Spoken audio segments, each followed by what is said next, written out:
Good Tuesday evening and welcome to the NCWLIFE Evening News. I'm Grant Olson. Before we get to today's top news stories, let's head outside and take a peek outside that weather window. What a day today. We picked up record moisture that began about 4 a.m. this morning and lasted until about 10 or 11. We did have some showers after that too. Blue sky, and then that wind came barreling in. We did see winds today around 34 miles an hour, and here's still what we could see. A high wind warning is still in effect for us until 11 o'clock tonight, where we could still see 55 to 60 mile an hour wind gusts. We have seen some pretty big wind gusts around, but boy, that's unbelievable wind. Even 60 to 65 mile an hour wind gusts down around Ellensburg. We will talk much more weather. Is there more wind in our forecast? We'll let you know coming up a little bit later on. And now a few of the stories we're following for you tonight. A woman who led police on a chase in a stolen car last spring is now accused of stealing and crashing a downtown Link bus. A fire believed to have been started by a heat lamp burned a chicken coop, a shed, and a tree Monday night in Wenatchee. The Eastmont School District has called off plans to start in-class instruction for younger students next Monday. And the first local children to go back to in-person classes started just yesterday, with kids in the kindergarten through second grade levels joining socially distanced classrooms in the Kashmir and Leavenworth school districts. But first, we begin tonight in a long-awaited moment. Chelan and Douglas counties have officially advanced now to Phase 2 in Washington's COVID-19 recovery program. Governor Jay Inslee announced the move today, bringing north central Washington and 3 other counties in line with the rest of the state. Under Inslee's Safe Start program, our area has been in a modified Phase 1 condition since June. Here's what the governor had to say. To let you know that this week we're moving forward in 5 counties in our phases. These phases currently are in Safe Start's modified Phase 1, also known as Phase 1.5. And today these 5 counties are moving forward fully to Phase 2. This applies to Yakima, Benton, Franklin, Douglas, and Chelan counties. And I have to say it's a mark of progress for these counties. Local leaders in these counties have worked hard to knock down this virus, and they have done so. They're not out of the woods yet, we know that, neither they or we. At least 80,000 Washingtonians have been struck by this disease this year. But these counties and their people have made tremendous progress. Phase 2 means a broader reopening of businesses like bowling alleys, movie theaters, museums, and libraries, with 25% occupancy and mask guidelines still in place. Some Phase 2 conditions already apply for Chelan and Douglas counties. Well, a woman who led police on a chase in a stolen car last spring is now accused of stealing and crashing a downtown Link bus. 33-year-old Megan Rebecca Beam of Baker City, Oregon, faces possible charges of vehicle theft, hit and run, and reckless endangerment. Wenatchee police say on Saturday she entered a parked Link transit bus on South Wenatchee Avenue, drove it a few blocks in the area of Columbia Station, and then jumped out while it rolled into 2 parked cars on Yakima Street. A bystander jumped on the bus and put it in park before it could do more damage. Back in March, Beam fled from 4 police agencies in this Cross Valley chase, driving a vehicle taken from the Burlington Northern Santa Fe Railways. She was sentenced to 3 months in jail. Well, a fire believed to have been started by a heat lamp burned a chicken coop and a shed, also a tree, Monday night in the 1000 block of Harvard Avenue in Wenatchee. Kay McKellar of Chelan County Fire District 1 said the call came in at 8:25 p.m. and by the time firefighters arrived, the fire had spread from the chicken coop to the shed and tree. The scene was cleared at 9:21 p.m. with no homes damaged. McKellar said a small number of chickens did not survive that fire. Meanwhile, the Eastmont School District has called off plans to start in-class instruction for younger students next Monday. In a statement yesterday, Superintendent Garn Christensen said the area has not yet reached the COVID-19 numbers recommended by the state for returning students to the classroom, and it need a waiver from the health district to do so. Christensen said he would be meeting with the county health officer next week to ask for that waiver. The district had planned to offer in-class instruction to students from preschool to 4th grade. The state has recommended no more than 75 new cases of COVID-19 per 100 residents over the past 14 days before returning kids to classrooms. Douglas County is currently at 117 per 100,000 residents over the past 14 days. Well, the first local children to go back to in-person classes started just yesterday, with kids in the kindergarten through 2nd grade levels joining socially distanced classrooms in the Kashmir and Leavenworth school districts. NCWLIFE's Jefferson Robbins spoke yesterday with the educators from the Upper Valley's Cascade School District to find out what the first day of teaching was like under the heavy burden of COVID-19. For weeks, the coronavirus pandemic has left most school classes in the Wenatchee Valley looking like this. But on Monday, Emily Ross, the principal of Peshastin-Dryden Elementary School, got to throw open her doors to greet about 80 young students for the first time since Washington schools closed to the public last March. They're absolutely amazing. They come in and they're like, oh yeah, and we ask them how they're feeling, and they're like, well, I'm excited to come to school. And it's, you know, kids are fantastic. They demonstrate their personality, and then they show how capable they are of change and adjustment and still finding the fun, even in something that seems so foreign to us as adults. Right now, students from kindergarten through 2nd grade are learning under a hybrid model. Part-time in-class, part-time remote learning. Approved by the Chelan-Douglas Health District, the move was made possible by community-wide testing that showed less prevalence of COVID-19 in the upper Wenatchee Valley. Cascade Superintendent Tracy Beckendorf-Adu oversees schools from Peshastin to Leavenworth to Plain, educating more than 1,300 students. She says the idea for starting the youngest students first stems from epidemiology, showing less infection and harm among young people, and from educational science. And it's also true that the youngest children are the ones for whom it's pretty difficult to do remote instruction. Like if you can imagine remote preschool or remote kindergarten, they benefit a lot from coming to school in person. So a hybrid is a mix of in-person and remote. We're kind of walking into new territory with that also. Depending on COVID-19's ongoing prevalence in the community, there are plans afoot to bring back Cascade kids to grades 3 through 5. Jefferson Robbins, NCWLIFE. Coming up next, ballots for the 2020 general election are being mailed out to registered voters today in Douglas County and tomorrow in Chelan County. The Wenatchee Valley Chamber of Commerce invites you to get to know your candidates this week with a pair of virtual political forums starting tomorrow morning. And even though it's still fall, the state issued its first winter pass advisory of the season this morning. I'm Grant Olson, and you're watching the NCWLIFE Evening News.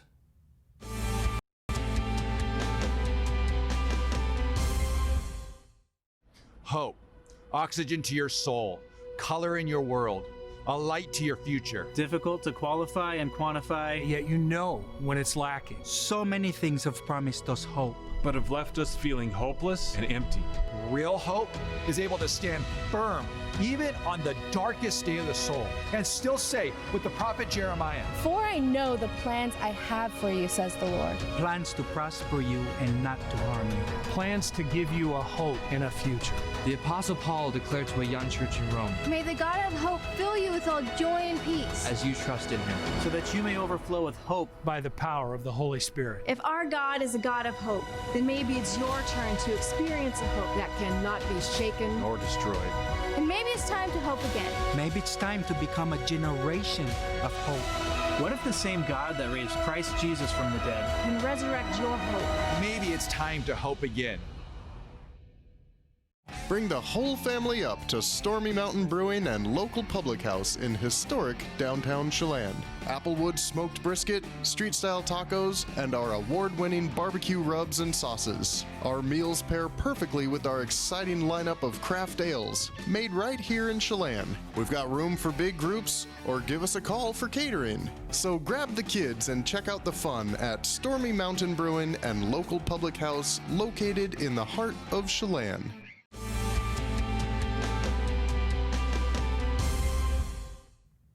Welcome Welcome back. In another news, ballots for the 2020 general election are being mailed out to registered voters today in Douglas County and tomorrow in Chelan County.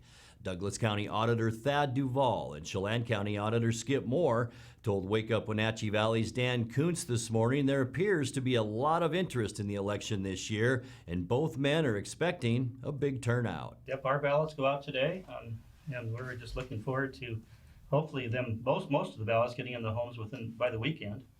And so we're hoping that people just get right on that and vote. And we think that they are. You're both of you predicting that you're going to get a lot of ballots right out of the box, right back into your offices. Yes, I think so. I think many people have made up their minds and they're anxious to vote. I think we can tell that by our call volume, which is so much higher than it is normally. People are saying, "Where's my ballot? I want to vote right now." Just getting tons of calls every day. So ballots are being mailed today. Make sure that everybody knows that. And yeah, I think we're going to have a lot of people voting right up front. Skip, when for those of us in Chelan County, when can we expect our ballots in the mailbox? I'm sorry? We're dropping Wednesday, and you should be seeing them Thursday and Friday. So okay. we're just behind that here. I think it's going to exceed that previous turnout number. I think we're going to have at least between 80 and 90%. How do you account for that? Well, just the amount of interest that's not only in Douglas County, but statewide and nationwide. Everybody is just paying attention, really in tune with what's going on, and they're anxious to vote. And yet, ironically enough, in Douglas County, there's less things to vote on this year than there was 4 years ago. There were more locally contested races. There were more statewide contested races. There's actually less decisions to be made, and yet we're going to have a higher turnout, you think, in Douglas County? Well, I think so. And I think one of the reasons why is a lot of times issues and candidates do drive the turnout. And of course, the presidential election is off the charts. But don't forget, we have a governor's race as well. And besides that, we've never experienced a situation in our lifetime, practically, where the decisions of government officials can affect our lives like they're affecting us now. So I think people really want to express their opinion about that. Skip, Chelan County turnout. I'm curious to hear what you think. I honestly think we're going to crack 90%. Yeah, I know it's crazy. You know, I like to always say 100%. That's what we want. I know that's not realistic, but you know, 60 in the primary, 80 4 years ago. Just the number of calls and people registering. I can see between 85 and 90%. The Wenatchee Valley Chamber of Commerce invites you to get to know your candidates this week with a pair of virtual political forums starting tomorrow morning at 8 a.m. I should say at 8 a.m., it's 4th District Congressman Dan Newhouse and his Democratic challenger Doug McKinley, plus 8th Congressional District Republican candidate Jesse Jensen. Incumbent Congresswoman Kim Schreier won't be attending. On Thursday morning at 8 a.m., it's Locals Night with 12th District State Legislative candidate Adrian Moore and incumbent Keith Gaynor, plus Tiffany Gearing and Dale England in the race for Chelan County Commissioner. You can watch each forum via Zoom by registering on the Chamber's website, or you can watch it right here on Facebook Live. Well, even though it's still fall, the state issued its first winter pass advisory of the season this morning. Slush on Stevens Pass led the Washington State Department of Transportation to advise traction tires while prohibiting oversized vehicles on the pass. Sherman Pass between Republic and Kettle Falls also received a layer of snow overnight, but no advisory was issued for travelers. Loop Loop Pass near Twist also had a fresh coat of new snow this morning. You're watching the NCWLIFE Evening News. Coming up next, tonight's feature story and your complete local weather forecast. That and much more still to come on the NCWLIFE Evening News. Please stay with us.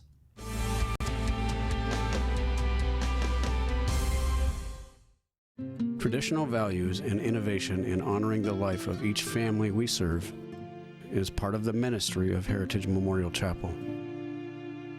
Our staff is committed to walk with your family with compassion through this time of grief. We are here to help and here to serve, the right kind of help when you need it most. Heritage Memorial Chapel.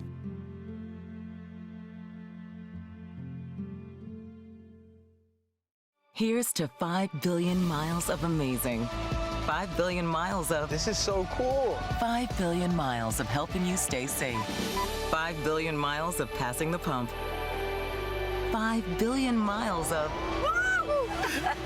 That's 5 billion miles driven around the world. The all-electric 2020 Nissan Leaf.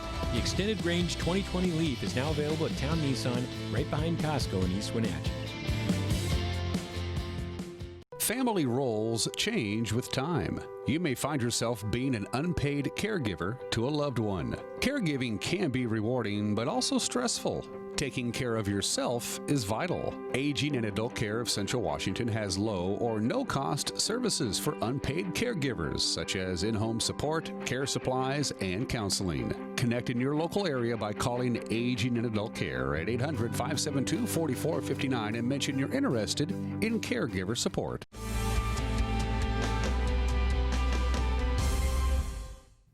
Welcome back to the NCWLIFE Evening News.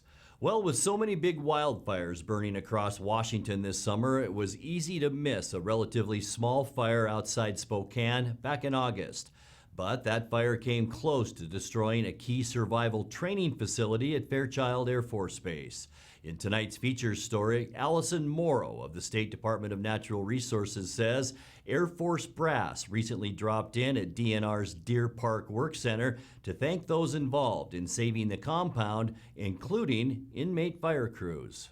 Hi, I'm Allison Morrow with your DNR report. A wildfire back in August came dangerously close to burning an important structure on Fairchild Air Force Base just west of Spokane. And I started getting text messages from Lieutenant Colonel Erler here and a few others saying, hey, there's a fire, it's just to the southwest of the base. The text messages start getting increasingly rapid and more concerning, and then we see the pictures behind our buildings with all the smoke. The fire moved fast and grew to 200 acres, threatening the base's SEER school, which is where every U.S. Air Force aircrew member is trained to survive captivity if ever taken as a prisoner. The facility that the fire got so close to and that your efforts saved, it's no ordinary facility. It holds a lot of history dating all the way back to those taken as POWs in the Vietnam War. Ultimately, you guys were saving and contributing to the ability for the United States Air Force to produce pilots and produce aircrew and really defend the nation. So, on behalf of myself and the Air Force, thank you. DNR fire crews were called to the scene and along with air support saved the compound from burning. There was a lot of fires going on that day and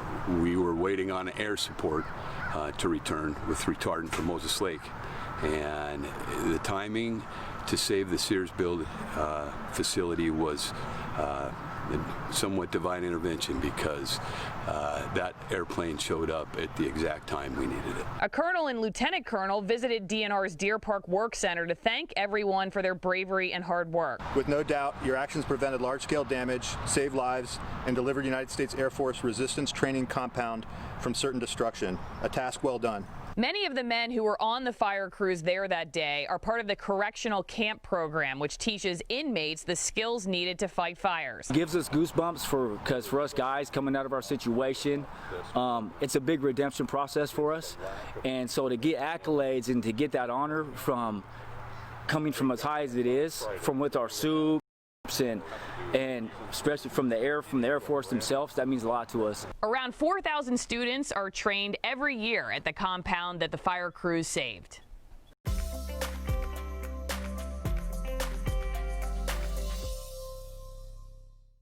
Time now for a quick check of your North Central Washington weather forecast. It was kind of a day that seemed like fall today. Lots of rain and lots of wind. 61, that was this afternoon when we did see some sunshine, a few degrees below where we should be at 63. 45 is where we started the day, and that's just a few degrees above where we should be. Record high 76 just 5 years ago in 2015. Record low 29 in 1969. Here's the important stat of the day. We picked up over a ½ inch of moisture, and that was just from about 4 a.m. until about 10 a.m., and that does set a new record for this day. That gets our total for the year up to 3.89. Sunrise this morning 7:17, and it will set tonight at 6:16. Let's show you what's going on as we get into tomorrow's forecast very quickly. Temperatures will be a lot cooler tomorrow. I should say a little bit warmer tomorrow because we will see a little bit more sun. Lower 60s in the basin, upper 50s generally for the Wenatchee Valley. Let's go to that surface loop now. I'll show you how we're going to get there tonight. High wind warning continues until 11 p.m.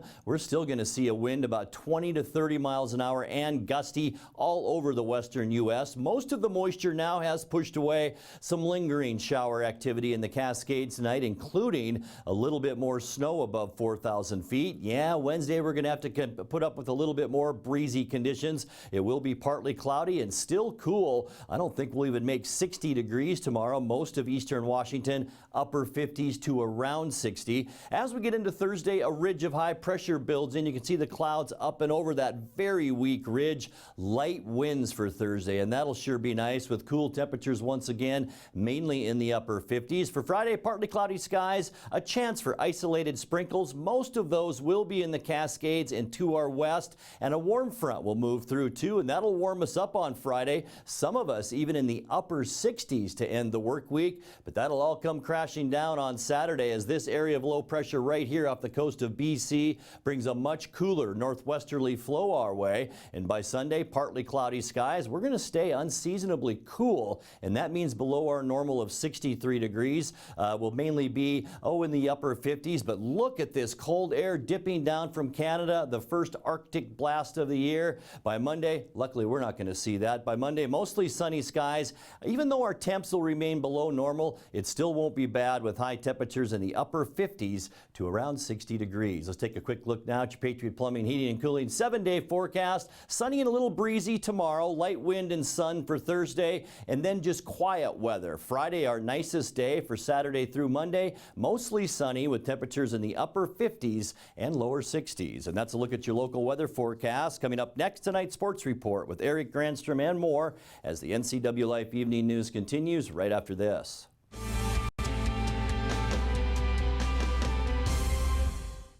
Hi, Stephen DeVilbiss here, Branch Manager of Beneficial and Home Care.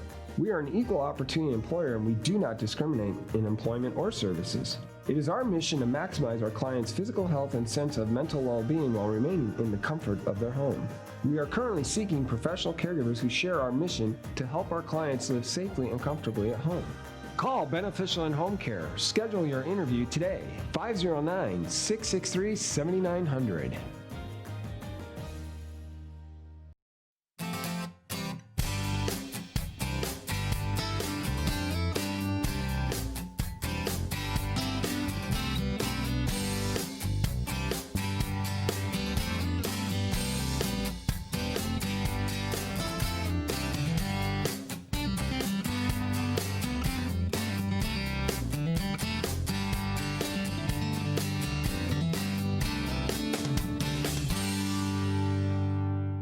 Pybus Public Market's motto is where community meets. Whether it's people, enjoying an event or they meet a colleague for coffee and whip out their laptop and are able to actually do work here, having quick and reliable Wi-Fi is one of the things that makes Pybus such a great community hub. It just contributes to the welcoming place that we want Pybus to be. I'm Allie, and fiber keeps people connected, and that's what Pybus Market is all about. And now it's a sports update on the NCWLIFE channel.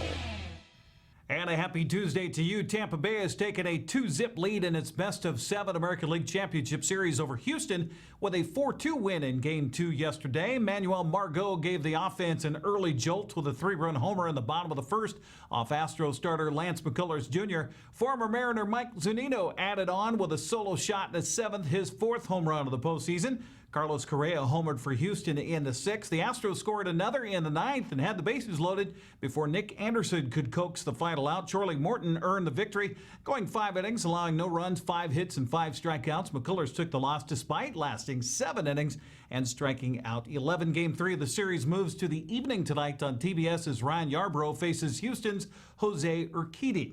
Well, Austin Riley's leadoff home run in the 9th broke a 1-1 tie, and the Braves rallied for 4 more runs in the inning to beat the Dodgers in Game 1 of the NLCS, 5-1 the final. Marcell Ozuna followed Riley's homer with an RBI single, and Ozzie Albies capped it with a 2-run home run off LA's Blake Trinan, that is. Freddie Freeman gave Atlanta the early lead with a solo home run on the 1st. The Dodgers tied it in the 5th on Enrique Hernandez's home run. It remained knotted at 1 until the 9th.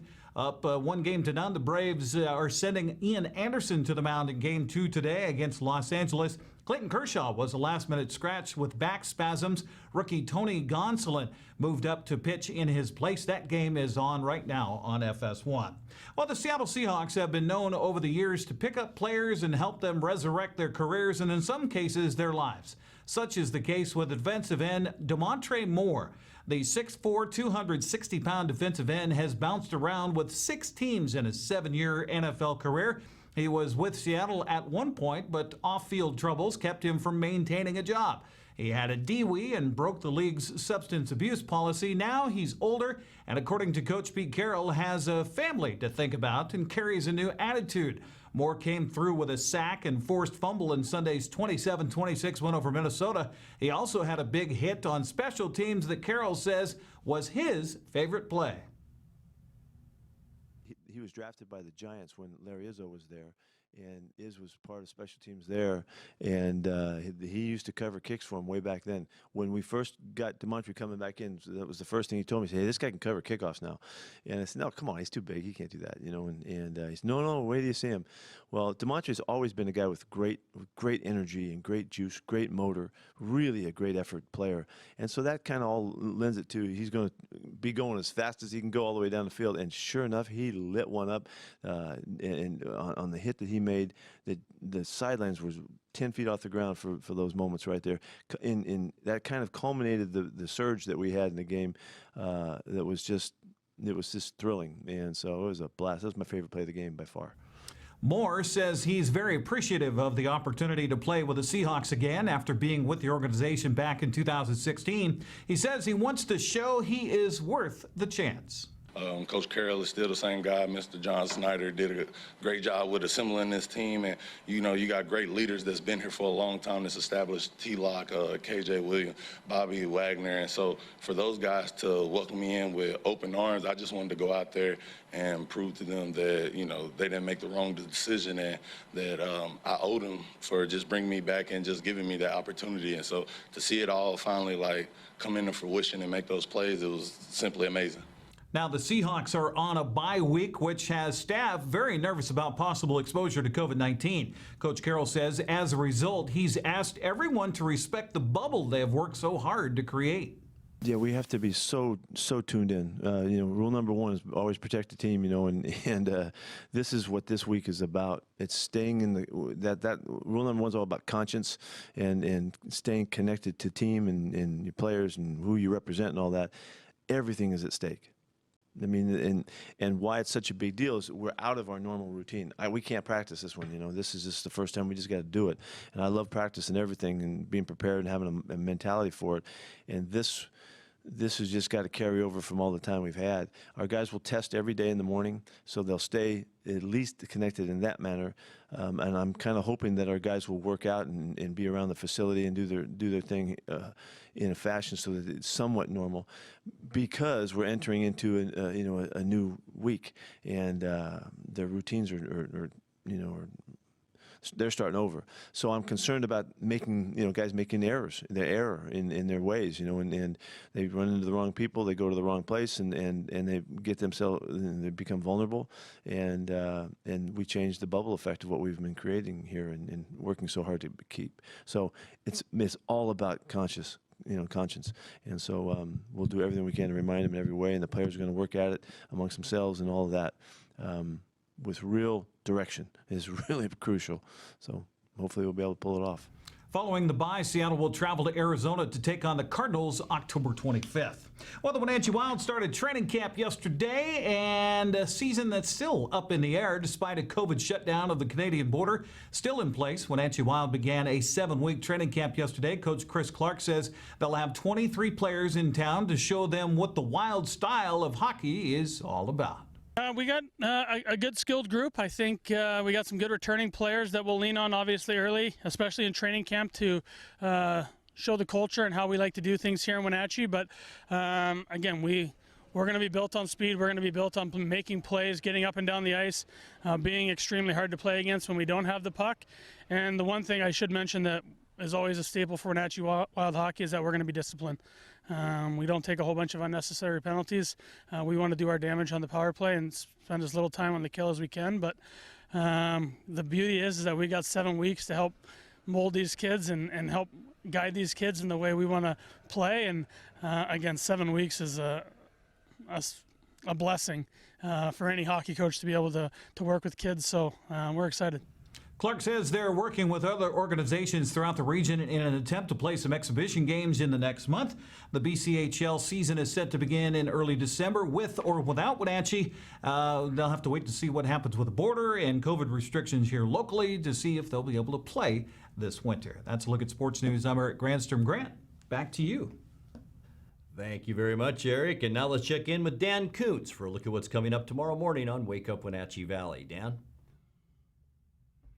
Thanks, Grant. Tomorrow on Wake Up Wenatchee Valley, Dr. Garn Christensen, the superintendent of the Eastmont School District, will be dropping by. We'll get a COVID update from the Eastmont School District perspective. And also, for you voters who live in the confines of the Eastmont School District, you got a decision to make on your ballot that you should be getting in your mail by the end of this week. Garn Christensen, my guest tomorrow, plus weather, news, sports, and everything you need to start your Wednesday, which is the right way, which is live and local.